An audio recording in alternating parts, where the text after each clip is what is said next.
வணக்கம். இன்னைக்கு நம்ம வீடியோவில் என்ன பார்க்க போகிறோம்னா பொட்டுக்கடலை லட்டு எப்படி செய்யலான்னு பார்க்கலாம்.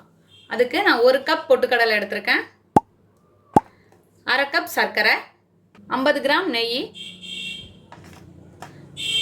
4 ஏலக்காய், ஒரு சிட்டிகை உப்பு சேர்த்துக்கோங்க. இப்போ எப்படி செய்யலான்னு பார்க்கலாம்.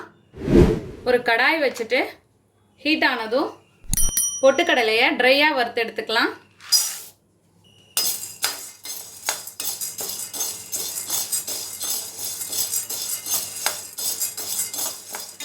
இப்போ நல்லா வறுத்தாச்சு. இதை ஒரு பிளேட்டில் மாற்றிக்கலாம்.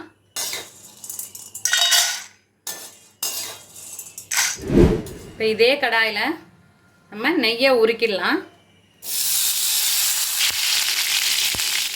இப்போ உருக்கிடுச்சு, ஸ்டவ் ஆஃப் பண்ணிடலாம். இப்போ நம்ம ஆறி வச்சுருக்க பொட்டுக்கடலையை மிக்ஸி ஜாரில் சேர்த்துப்போம். இப்போ எடுத்தாச்சு. இதோட நம்ம ஏலக்காய் சேர்த்துக்கிறோம், இதோட சர்க்கரை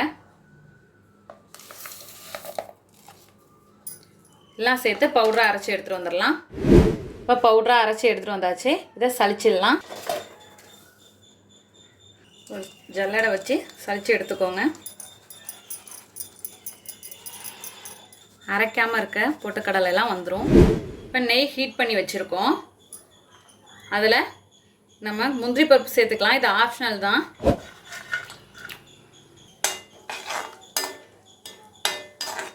இப்போ நல்லா வறுபட்டுடுச்சு. இப்போ நம்ம சலிச்சு வச்சுருக்க மாவில் இந்த நெய்யை சேர்த்துப்போம்.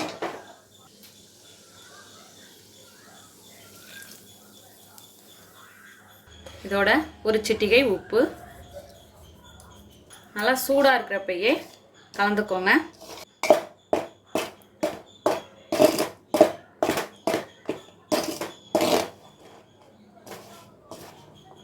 இதை கட்டி இல்லாமல் உடைச்சிக்கோங்க.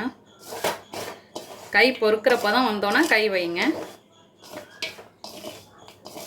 நல்லா நெய் விட்டு கலந்தோன்னா இப்படி உருண்டை பிடிக்கிற மாதிரி பதம் வரும். அப்போ நம்ம உருட்டி எடுத்துடலாம். இந்த சூட்டோடு பிடிச்சாதான் இந்த உருண்டை பிடிபடும். பாருங்கள், நல்லா மாவை பிசைஞ்சு அழுத்தி பிடிக்கணும். அப்போ தான் உருண்டை வந்து உடையாமல் இருக்கும். பாருங்கள், இன்னொன்று பிடிச்சு காட்டுறேன்.